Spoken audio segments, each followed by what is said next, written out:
some scriptures here, and I've tried to put a lot of scripture into your outline just for you to look into and kind of go through and look up. But the idea here of Colossians 3:23 and 24, it tells us to serve the Lord. That whatever we do, we are to do it with all the fervor, all the ambition that we have. Listen to what it says. He says in verse 23, whatever you do, work at it with all of your heart, as working for the Lord, not for men, since you know that from the Lord you will receive an inheritance as a reward.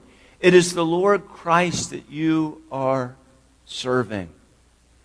Now again, I want us to think about what is it that we do besides just take up space, right? Besides just come and fill a seat. What is it that God has gifted us to do? How is it that we serve? Would that verse be one that describes us? And if we are being transformed by the renewing of our mind and being changed from inside out, that we are loving God with all that we are and with all that we have and loving others more than we love ourselves. And we are a living sacrifice unto God, giving our lives completely to Him, then don't you think our service would be much different? Serving the Lord. Because we love Him. And because we're responding to how He loves us.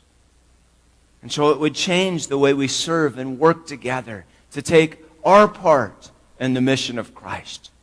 And then it would change the way that you and I face life. It would change the way that you and I face life. You know, there's a lot of great sayings about life, but I can't really share them in this context.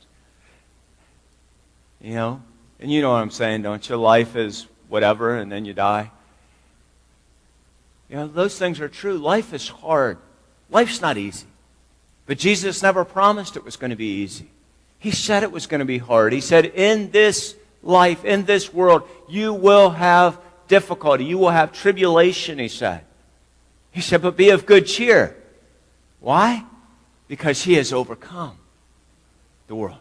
You see, in Christ, in chapter 8 of this book, He tells us that we have the opportunity to be more than a conqueror through God who loved us. And as we respond to that love, we begin to understand that we're not on the losing side, we are on the winning team.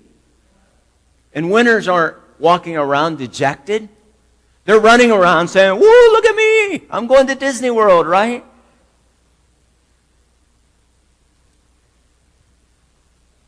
You know, I guarantee you the team that wins the game tonight isn't going to walk around deflated.